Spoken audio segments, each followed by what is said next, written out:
Hello? Is someone there? Yes. I hear you approaching. You sound small, weak, or perhaps just very light on your feet. Everything echoes in this cave, but after being trapped within it for 200 years, my hearing is finely tuned. Come, show yourself. I know you're close by. Don't be afraid. The great ogre does not devour his visitors, as some folklore suggests. Ah, there you are. Let's make this brief. I've been through this countless times. I know that you're seeking to free me in exchange for a magical favor. No need to explain what you're hoping to gain, or what drove you to make such a dangerous journey into the frozen heights. It's always some variation of the same story. And yet, despite the most desperate attempts, here I remain. None have ever broken the barrier at the mouth of this cave. Don't waste breath boring me with your reasoning. You can't say anything I haven't heard before. However, travelers are a rare form of entertainment for me. It would be just as much a shame to watch the futility of your efforts as it would be to turn you away. So, formalities first, then. Hello, my name is Kahar. What is yours? It doesn't matter. That's not a response I hear very often. Why the secrecy? I don't have the luxury of withholding my identity, considering the infamy of my capture and imprisonment. Could you at least be polite enough to share your name as well?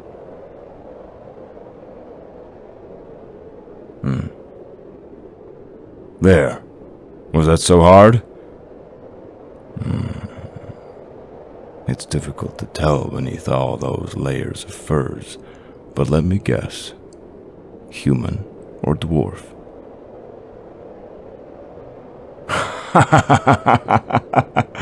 Don't lie to me. No elf would be caught dead in my company. Truly? Then show me your ears. Come on, take off that hood. Well, until I see those pretty pointed ears, I'm not going to believe you. No elf has ever shamed themselves by coming here.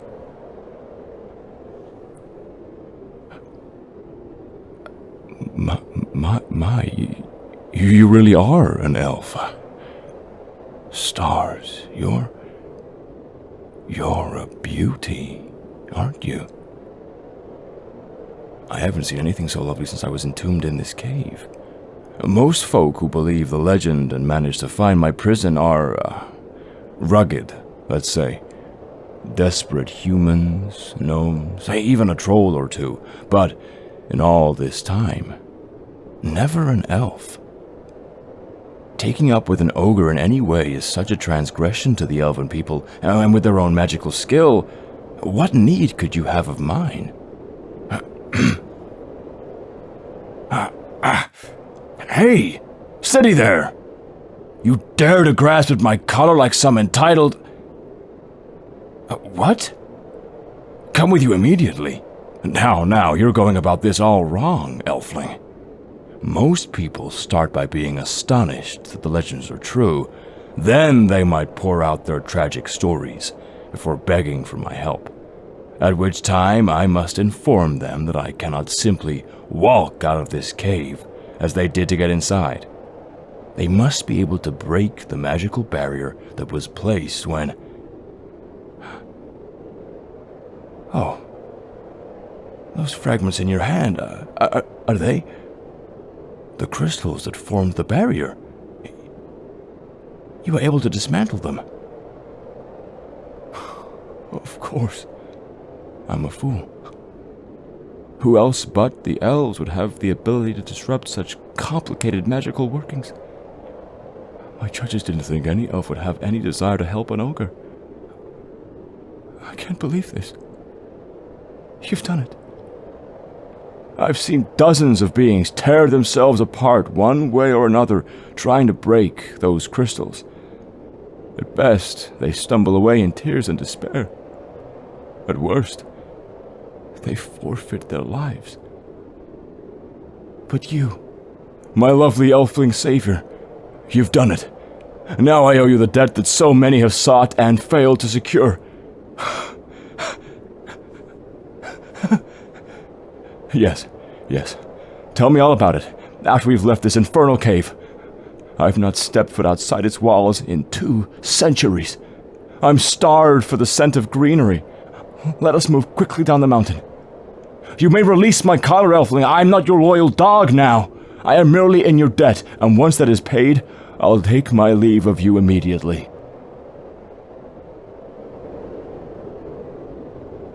Oh my. I'm unsure why I'm hesitating to step foot outside. It seems a dream. But I see that you smashed the frames that held the crystals, so it must be real. Thank the stars. Freedom is within my grasp.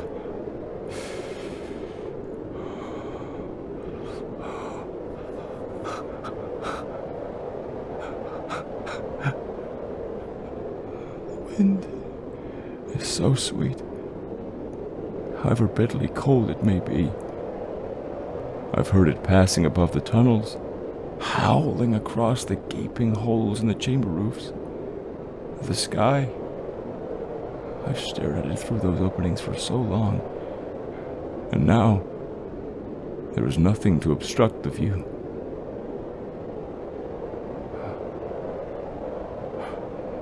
It could be a nicer one, were the gray clouds not too thick and swollen with the snow. But it is lovely all the same. Come, elfling. We've quite the journey to the roots of the mountain, but if we hasten, we can. All right, wait for me. You move faster than I expected. I know you're an elf, but I see the worn state of your clothing and gear. This trek is no small undertaking, even for one of your kind. Don't you need to rest for a moment? No time. If that's the case, go ahead and tell me. What favor may I grant you? Obviously, it's time sensitive. Your father is dying. Why would your own people not heal him with their own magic?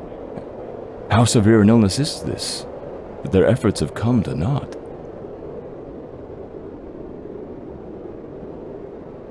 I see. Then, I hope that I may be successful. I am somewhat intimidated, being a last resort after elven magic has failed. I thought it was nearly impossible for elves to catch a sickness anyway. It is a curse of some kind? I see. That makes me feel better. I can break curses easier than I can heal something so severe. Elfling? Hey! Get up! Oh, no. You fool! I knew you needed to rest. You're freezing cold, and it will still be hours before we're down the mountain.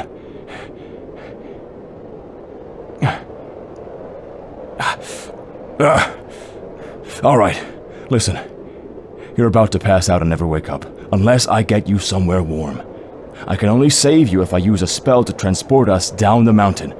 Hello? Hello? Damn, too late to answer? Well, your father will just have to forgive you.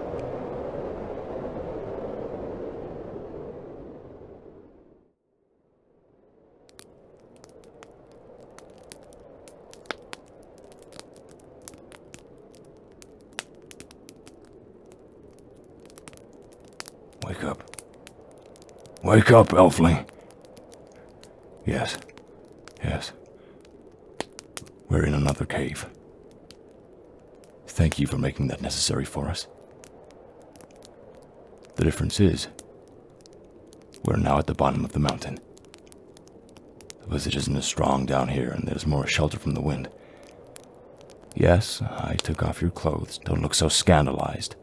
I saved your life here. I had to wrap you in that bedroll and lay you beside the fire, or you would have died.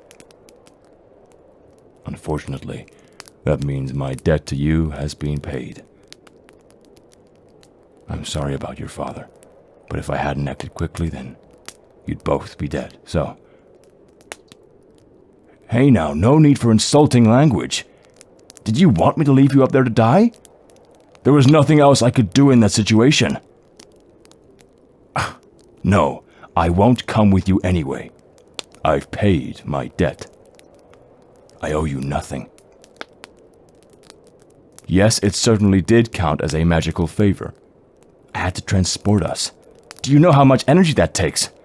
Especially when I'm a bit out of practice.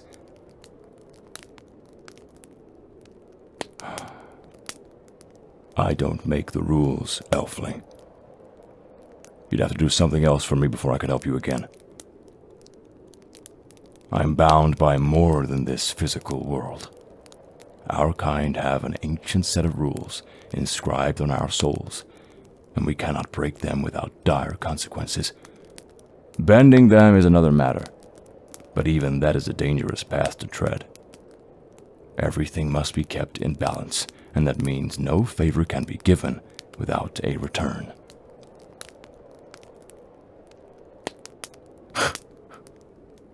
Please just stop. You're making a fool of yourself, begging like that. What could you possibly offer me? Anything is a dangerous answer, little Elfling. You were already bringing shame on yourself by taking up with an ogre, but this is on another level. Can you disregard your prejudices so easily? For the sake of your father? Intriguing. I have never spent any significant amount of time with an elf before. I made the usual assumptions that were never proven wrong, that all elves despised ogres. This journey may be more interesting than I thought. Very well. I am not made of stone. I shall accompany you. I'm still deciding on what you may do for me in return for saving your life. Until you pay me back, you are subject to my whims. Hopefully, I'll think of a few things before we reach your father's bedside. Yes, I said a few things. Need I remind you that if I heal your father, you'll be indebted to me again? It's rare to see anyone tally up such a list of favors from an ogre so quickly. What shall I ask of you? Spells? Potions? Or something more personal? Your hand in marriage, perhaps? A union between elves and ogres is sure to cause a ruckus, and I would find that quite entertaining. Maybe I should skip the marriage part altogether and demand you spend the rest of your long elven life bound to me, always at my side. A loyal pet might be useful, and an elven one even more so. Is your father's life worth that, little Elfling? Worth the rest of your own? Is that what he would want for you?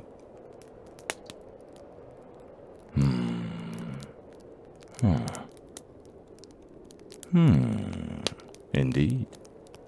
You are a very loyal child, willing to do whatever it takes.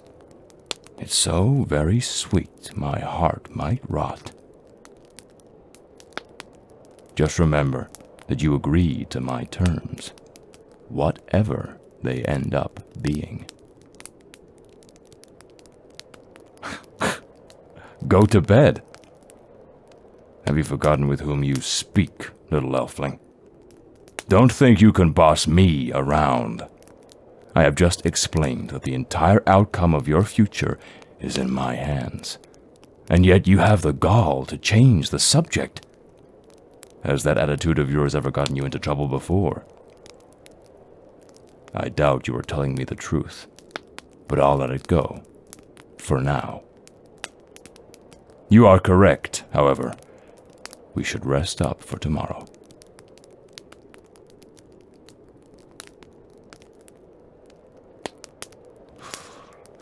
What are you doing awake? It's been hours now. Don't worry about me. I'm faring well enough. Shivering? You're a presumptuous one. You are. The fire still burns bright, thanks to my spells. All right. No point hiding it when I'm shivering like this. The truth is, I was only kept warm in that cave because it was enchanted, spelled to keep me alive. Anything I desired in the way of warmth, food, or other necessities, it would all appear at my will. It was cruel that there was no way to summon music or entertainment of any kind. Well, apart from books. Such odd, restrictive magic. I would have given my set of horns for a pretty companion or two over the decades. In short, I have not felt the true elements in such a long time. It cannot be as cold as it feels to me right now, but there it is. I'm freezing. Share your blanket.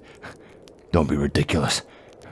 What elf would invite an ogre into their bedroll? If you're in earnest, then make room for me. What do you mean, no?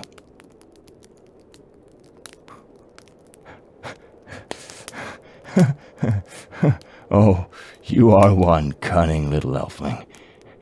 You really expect me to count this as a favor?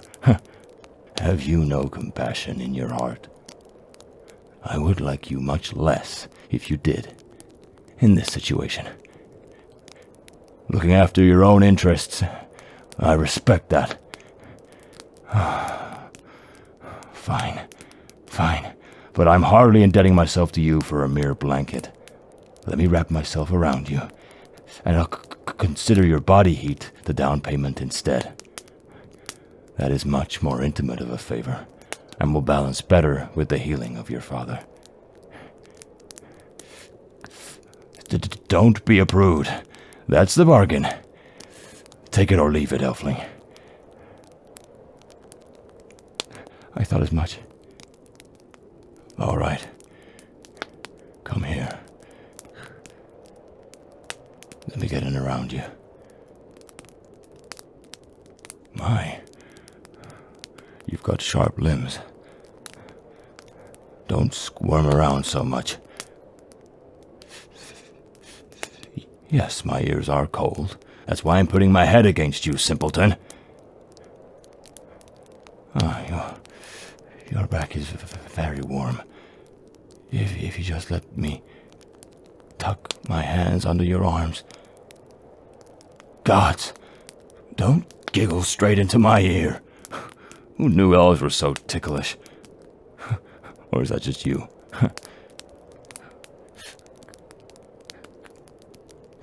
Calm down. If you behave like a good little furnace, I'll warm up soon, and you won't be as uncomfortable. I can't believe I became indebted over a little cold. But I must admit, it is enjoyable to feel another's skin after being alone for so long.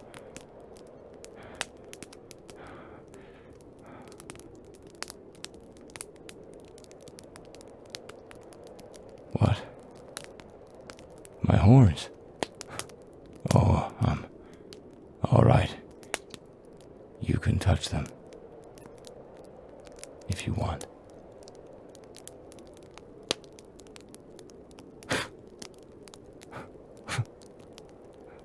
You thought they'd be bigger? Sorry to disappoint, Elfling. This is as long as they'll grow. You like the shade? Well, thank you. I like the deep red of them as well.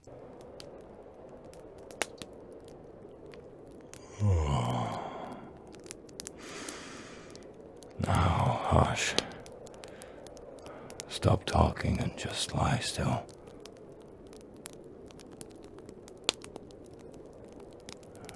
You'd better not push me off if I fall asleep. You're going to earn this favor with everything you have. That means I will stay as close to you as I wish. Hold you as tightly as I need. And take your warmth as often as I need it. Yes. In fact, you should offer your heat to me whenever I'm cold. Who knows how cold I will become on the length of our journey. I think